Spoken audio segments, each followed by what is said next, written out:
G'day and welcome to Chris Rankin's Music Crush. I'm doing a Dream Theater discography and ranking video. I've been hinting at doing this video for a while and I was almost ready to go, and then I looked at my order and went, yeah, I don't know, I need to just go back and go through and just make sure. And look, this is not set in stone.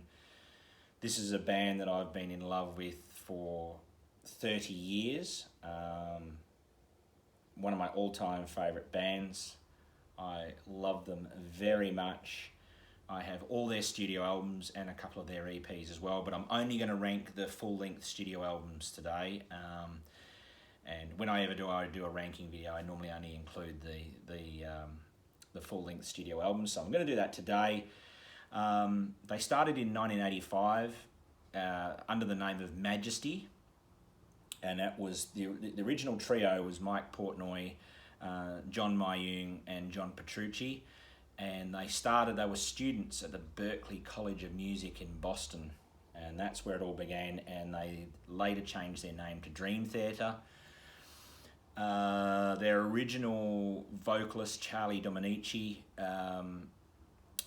he only appeared on one album, and I actually really like this album, but you'll see where it goes. And I'll try not to make this so long. They've got a big discography. They've got 14 full-length studio albums, and instead of just doing a discography where I go through, I thought I'd rank them as well, just to make it a little bit more interesting as well.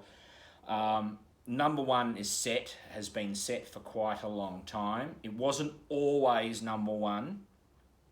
The album that's number two now was number one for a bit, for quite a long time. Even when the album that is number one came out, it still took a while, and then over the while, that album started to bridge the gap. It got even, and in the last 5 or 6 years or so, I always trust my subconscious with these things, and I literally, in the end, have it down to, if they're both sitting here on the rack, which is the one that I reach for more often than the other one?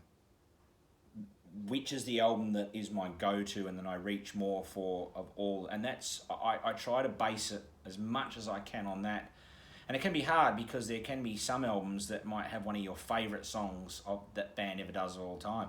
Maybe that subconsciously puts that album higher. That's just how it all works out.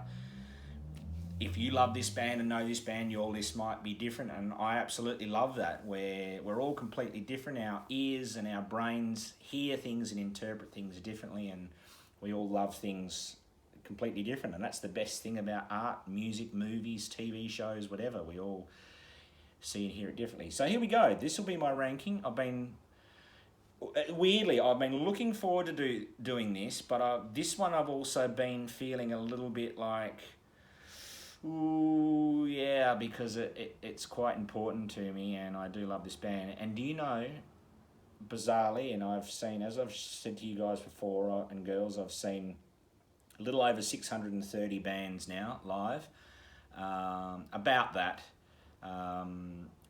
Many of them multiple times as well. But do you know what? I've never seen Dream Theater live. It's one of those things where whenever they've been here, I may have been overseas or something that I just can't get out of. And then sadly, the last 2 times they've been to Australia, they didn't include Perth. So I'm thinking, have I really cursed myself now that I'm never going to see them? And then of course COVID and everything else. So here we go. That was a bit of a long introduction, wasn't it? But here we go. I think because I'm just, this is a big undertaking for me doing this catalogue. I came in on them, I heard a little bit of their first album, but not much, and didn't really take notice of them much. Images and Words, I think like everyone, is where I came in on, and been a massive fan ever since. If you don't know Dream Theater, as I say, they're a progressive metal band known for a very complex music, amazing albums, quite long. A lot of their songs are well known for being long. They do have quite a few many over 10-minute songs, and they have actually quite a few songs that are well over 20 minutes. So known for their big long songs. They used to be quite famous too when Mike Portnoy was with the band. They used to be famous for never having the same set list twice in that city.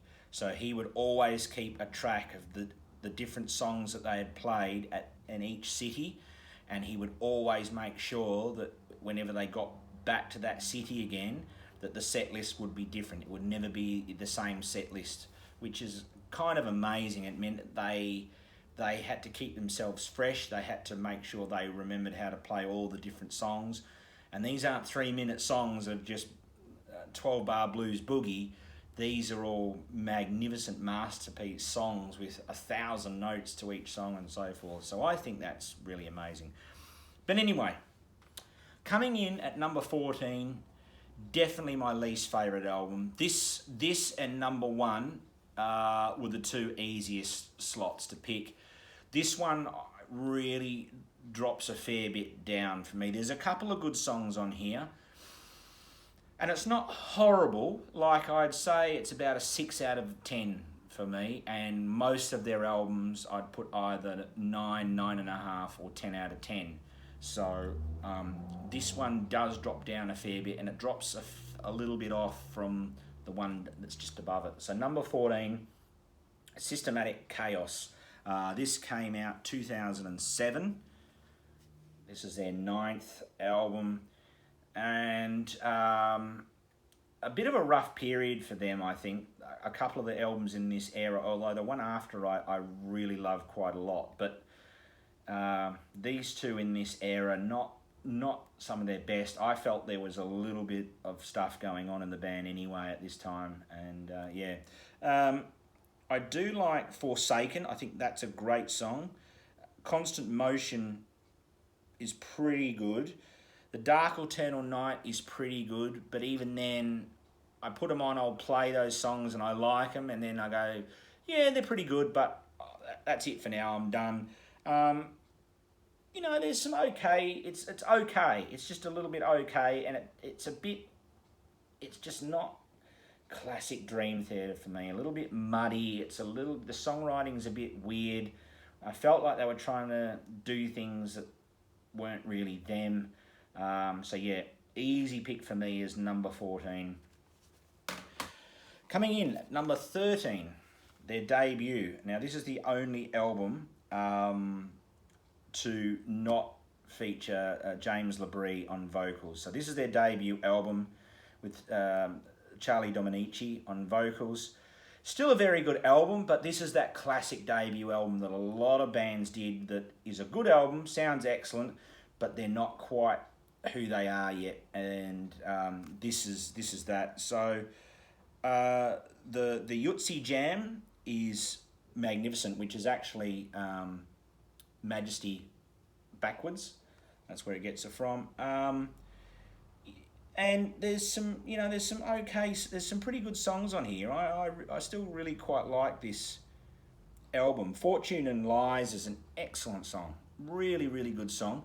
And Charlie Dominici is good on vocals. There's certainly nothing wrong with him. He's actually a pretty good vocalist. But I don't know, maybe it's just, I don't know. It's their debut. It sounds like a debut. A good album, but definitely number 13 for me. That came out in 1989. Next up, number 12, Octavarium. Once again, a little bit better than the other two. This came out a little bit before...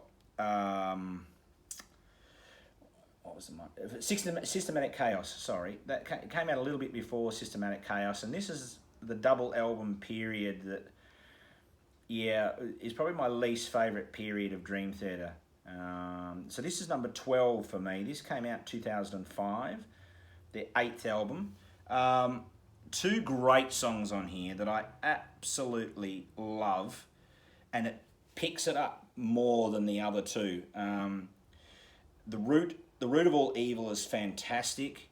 Panic Attack is excellent, and the big mammoth title track, the plus 20-minute title track at the end, which is kind of regular for Dream Theater, I loved. So those three songs really pick up this album to pull it up above. Otherwise, it would only just be above Systematic Chaos. But I certainly reached for this one a little bit more than the other two. And yeah, good album, coming in at number 12.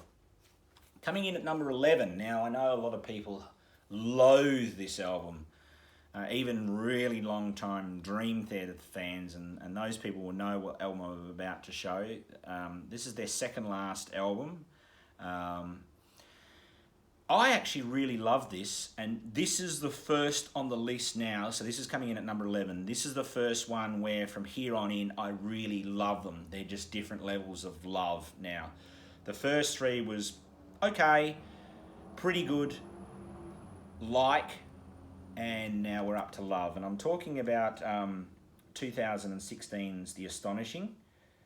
Yes, it's long. Yes, I don't think it's overblown. I mean, if this was a different band that had done this, you'd say that's overblown, but it's Dream Theater. I mean, we know they do this sort of stuff. Now, this is meant to be almost like a movie set to music. So there's actual characters, there's a full storyline. If you open the booklet at the back, I'm not showing that very well, am I? See, there's all the different characters. There's a full narrative throughout, so there's different little interludes in between songs that bridge the story. It's a full, proper story about a young boy who basically saves a world and a village through his love of music and so forth. I reckon it's really clever. I love it.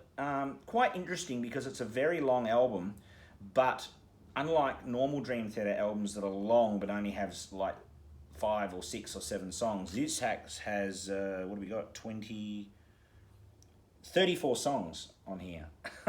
So, it's long but in a different way for them. Most of the songs are sort of 4, 5, 6 minutes long, but they're continuous. It's meant to be, well, not continuous, but it's meant to be an album that you listen to in its entirety. It's almost like it's a score to a movie, or a movie without pictures, a movie that's just music. Saviour in the Square is one of my favourite Dream Theater songs of all time. And the artwork is killer. So I love this album.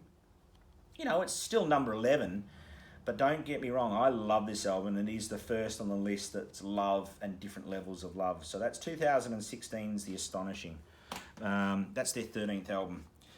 Coming in at number 10, the album just before, that was released just before. Always a bit of a worry when you get a self-titled album late in a band's career. Sometimes it means they're running out of creativity.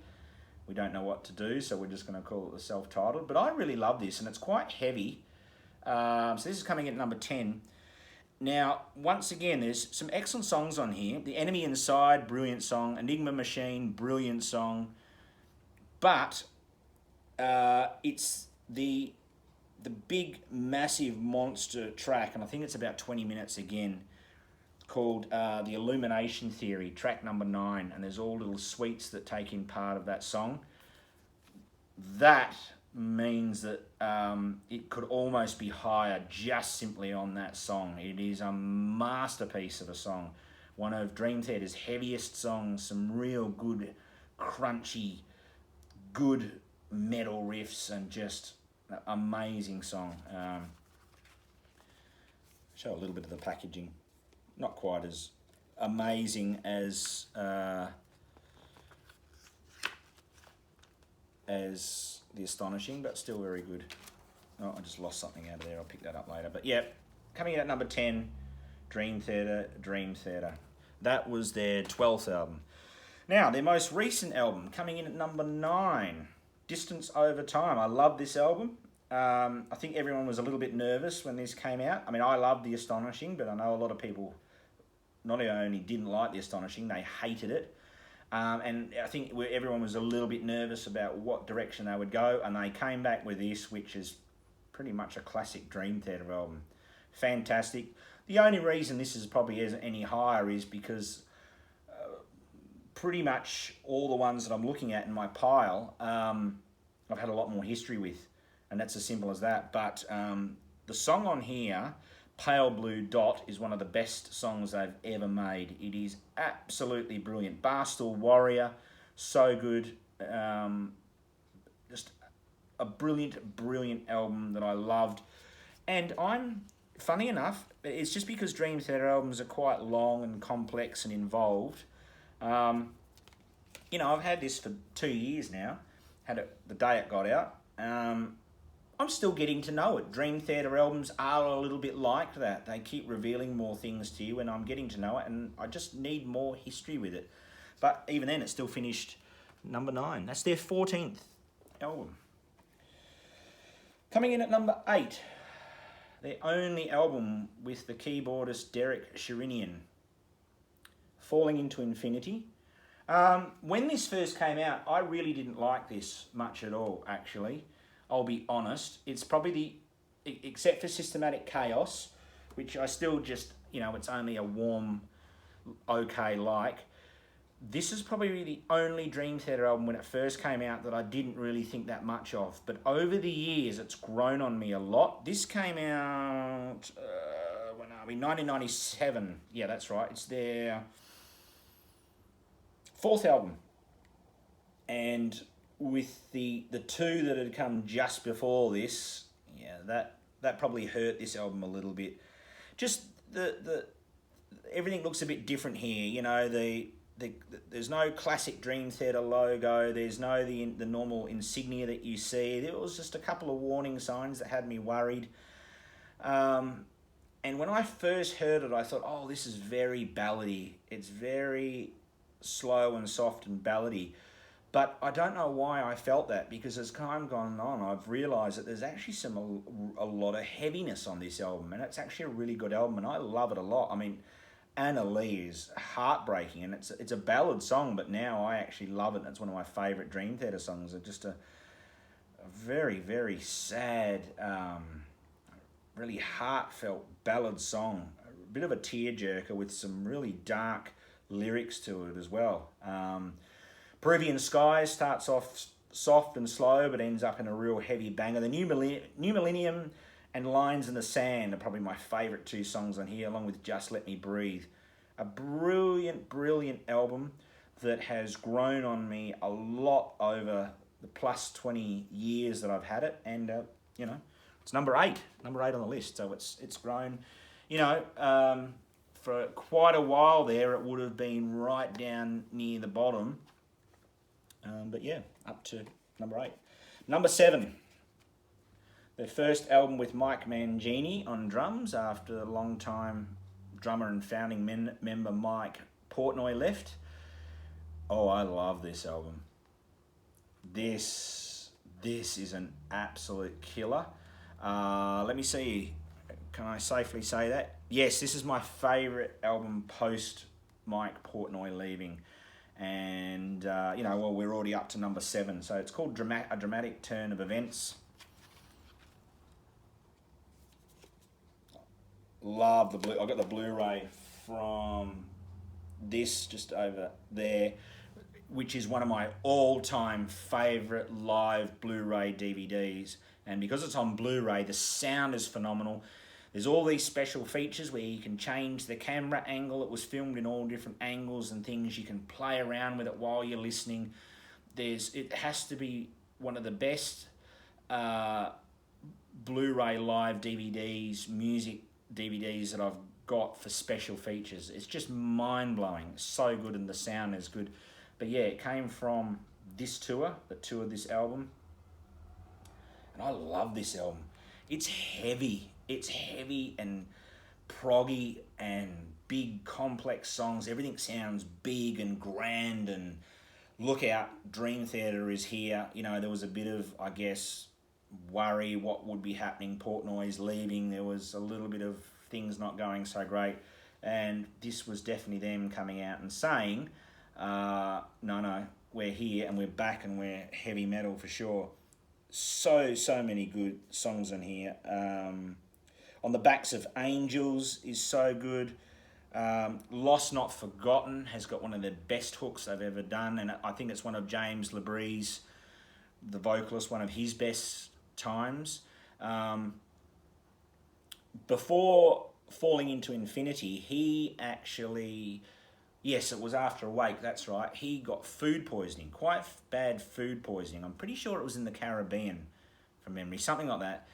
And so bad that he damaged his vocal cords quite bad, and for quite a few years, about 4 or 5 years at least, his vocal cords were really quite badly damaged, and it took a long time for him to get back to the good voice. And even some albums, he said that even though it sounds good, he had to do the vocals on his best days and not on the bad days. But yeah, Lost Not Forgotten, great track for him. Bridges in the Sky, my goodness, so good. Outcry may be my favourite song on this album, but I absolutely love this album, and one of the best album covers of all time. Dramatic Turn of Events, absolutely love this album. 2011, that was their 11th album. Now perhaps I should have had in this order, because this is number 6, but so clever about this album, because if you look on that album cover, it actually hints, if you look through that door there, it actually hints what the next album will be. Very, very clever, because Dramatic Turn of Events followed this one. Number 6, Black Clouds and Silver Linings.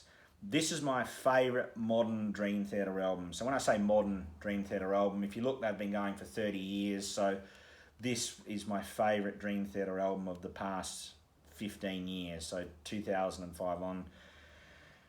I love this album. I see some people rank this album a little lower, but this has 3 or 4 of my all-time favourite Dream Theater songs. And the funny thing is, the song that everyone goes on about on this album, The Count of Tuscany, I love and I see how great it is, but it's not a Dream Theater song that I play all that often. And it's funny because a lot of people cite that as their favourite song on this album. And I do love it, I love everything on here, but it's probably my least played song on this album. A Nightmare to Remember is brilliant. It's a little bit corny at times, I know, but A Rite of Passage, Wither, and The Shattered Fortress. The Shattered Fortress is one of my favourite Dream Theater songs of all time. Just a really brilliant, hard, heavy metal, but still obviously very proggy album. You know, you've only got 6 songs. I think this goes for about an hour roughly. So yeah, a very, very good album. I have the t-shirt of this. I bought this when it came out, like pretty much every Dream Theater album. I've played it to death. One of my most played Dream Theater albums and prog metal albums. And I don't really know why it's actually 6th, because I love it, but I don't know why. I think the last 2 tracks, The Best of Times is my least favourite song on here and maybe detracts a bit. And as I say, The Count of Tuscany, yes, it's a masterpiece and everyone loves it, I know they do. But I don't play it so much, and therefore, yeah, I don't know. I'm not saying it takes points off, not at all, but when I'm thinking of the overall weight of the album and what I think about it, that's probably why it's number 6, and maybe just a little bit of not quite as much history, but I don't know, I've played it a lot. But number 6, you've got to rank them somewhere, and when I look at the next 5, it can't go above. Maybe not. There may be 1 or 2 that it might go above every now and then. But yeah, great album. Their 10th album, and that was the last album that Mike Portnoy was on, which is interesting because the 2 before it, you could really, I hear in the music that they were struggling, not quite as great. Octavarium, Systematic Chaos, and then you thought, oh, that's it. And then they came out with this, and it was like, oh, hang on, maybe this is still going to go. And then Mike Portnoy left, so I don't know. But yeah, that was like, it was almost like the last death throes before that big original 3 of the lineup were no more. Great album. I love it. Now, at times, every now and then, about 8 or 9 years ago, for a little while, this was actually my favourite Dream Theater album. It wasn't there long, and I don't know why it was there, but I was, at that stage, as you know, I do love my brutal heavy metal, but at that stage I was really listening to brutal, and heavy, and this is definitely their heaviest album. So I think for a while there, I loved it the most because I was playing it the most and I was into that sound the most. But overall, it would be my fifth favourite, and that's Train of Thought. The top five, well, the top six for me are the absolute cream, but we're really getting into the top stuff now. The Train of Thought, this was their seventh album, came out in 2003. Very heavy album, very much on big, heavy riffs. Portnoy really pounding the drums and big long songs. You know, all the songs are kind of about the same length. They're all around the sort of 10 to 11 to 12 minute mark. All songs have big hook riffs in them and they build up to all powerful moments of music. Probably the worst album cover overall, but it's a shame because the album cover's dull and doesn't really let you know what's coming, but it's a magnificent album, a masterpiece. And as I say, for a little while there, it was my number one. Coming in at number four, their 1994 album, their third album, Awake.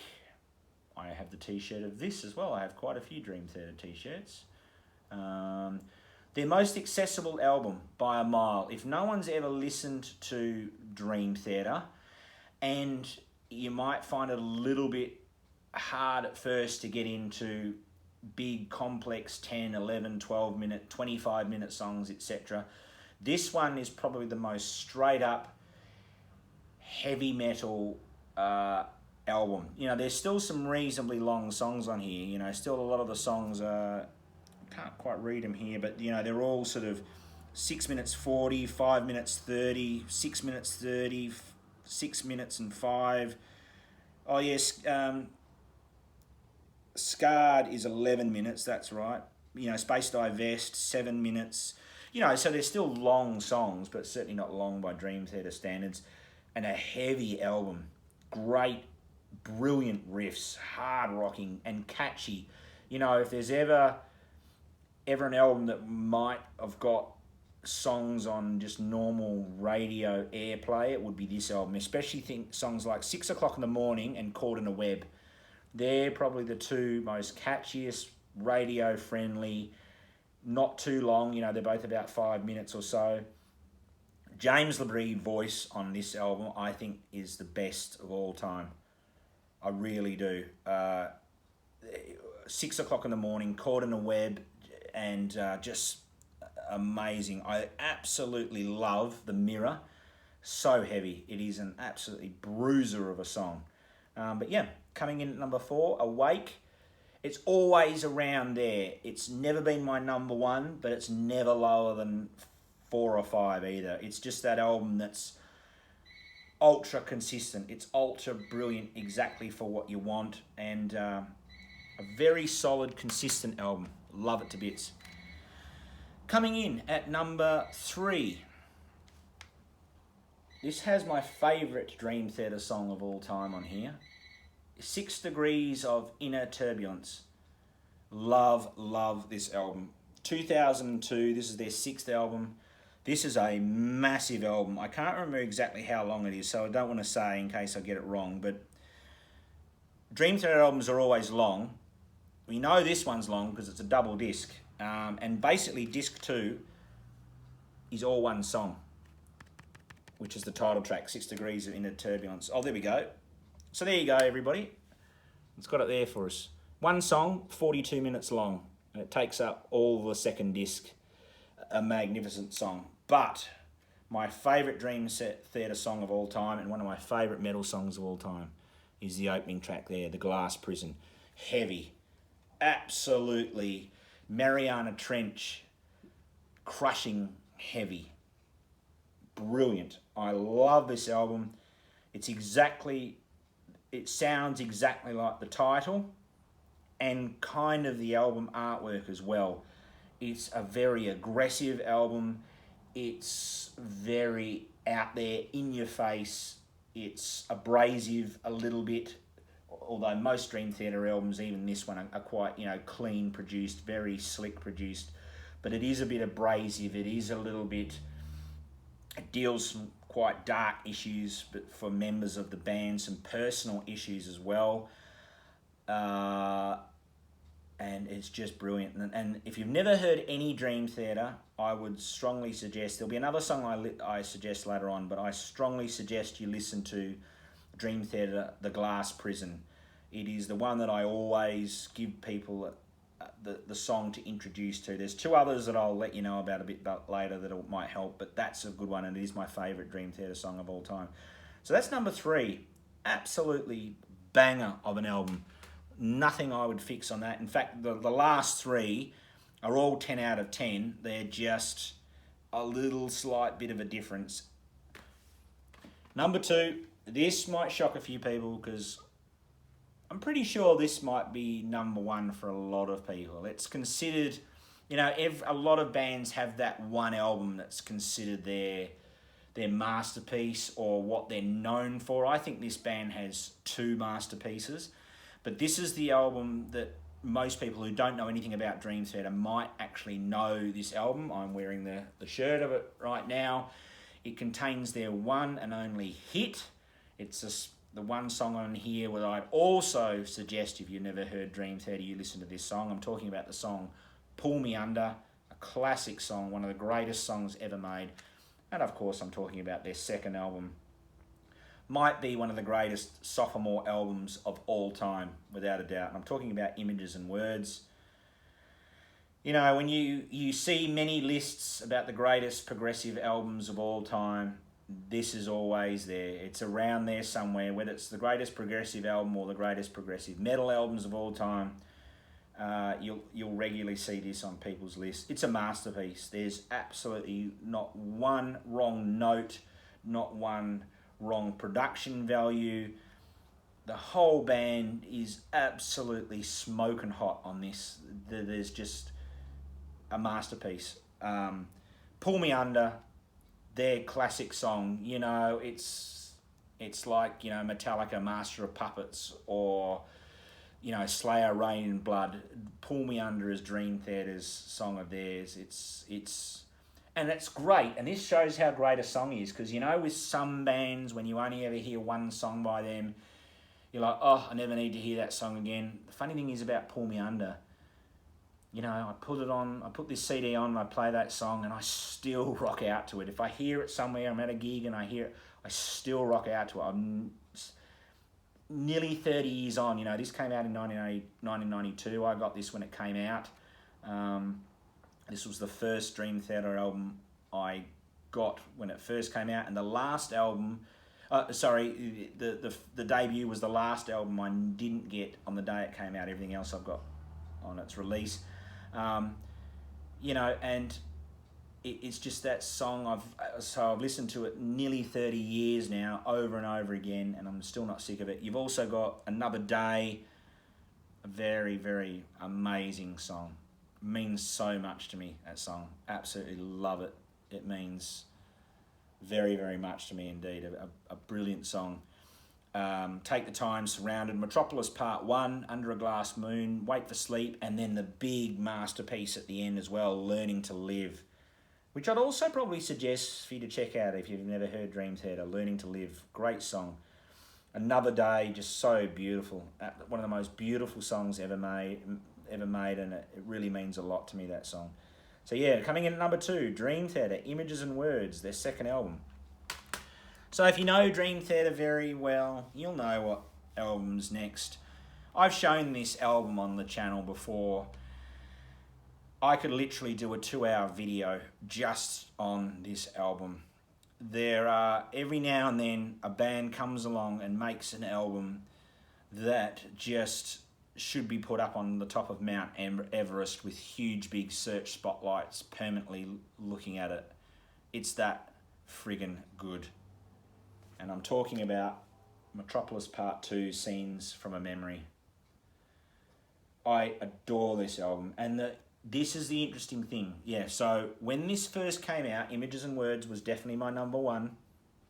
And I went, ooh, this could challenge, There's some real contender on this. It instantly went to number 2 for sure. But then still for a long time, Images and Words was number one. And then, so Train of Thought for a little while there, about 8 or 9 years ago was my number one. But right beneath that was Images and Words and this. And then the funny thing was, this then all of a sudden replaced both of them as number one, and it's never been taken back since. It just really grew on me more and more. It's a concept album, a magnificent concept album, quite similar in style in some ways, I think, to Operation Mindcrime in the way the concept and the story. There is spoken interludes in there that links the songs and so forth. Not quite as much as Operation Mindcrime, but it's certainly there. But regardless of all that, the songs on here are absolutely fucking perfect. I adore this album so much from start to finish. If I put this on, as long as I've got enough time, I go all the way through. I don't skip a song. I don't stop it halfway through and move to something else. I go all the way through it. I love every single note, every single production part of it. Labrie's voice was back on track here. It's heavy when it needs to be. Has some of the best hooks in music of all time. It has my favourite instrumental song of all time. Well, my favourite instrumental metal song, probably my favourite instrumental song, although Mars the Bringer of War by Gustav Holst might have an argument with that. And just top to bottom, it has a song called The Spirit Carries On, which is very dear to me and means very, very much to me. And it's like the big power ballad on there that's beautiful. And even the way the songs are all set out, it's like a movie or a play, scene 1, scene 2, scene 3. Clever. It's just all the way through a masterpiece. Everything about it is a masterpiece. So I promised you another song that you should try if you've never heard Dream Theater before. And the song is called Home. Now, it is a 12-minute long song, but don't let that scare you. It doesn't feel like 12 minutes. And the hook in Home would be in my top 5 favourite hooks in music of all time. It is fantastic. Absolutely brilliant. The instrumental that I was talking about is called Overture 1928, with that military snare drumming at the start that sounds so good, and it feels like an army going into battle. That's the way it sounds. Strange Deja Vu, incredible. And The Dance of Eternity is magnificent. It's one of those albums where every song is an absolute masterpiece. It flows well. It's written perfectly. Yeah, I better stop because, as I say, I could do a whole 2-hour video on how much I love this album. Easily in my top 10 albums of all time, probably 6th overall, I'd say, in my top favourite albums of all time, and a very easy pick for number one. It has put a little bit of distance now between it and Images and Words. I still love Images and Words.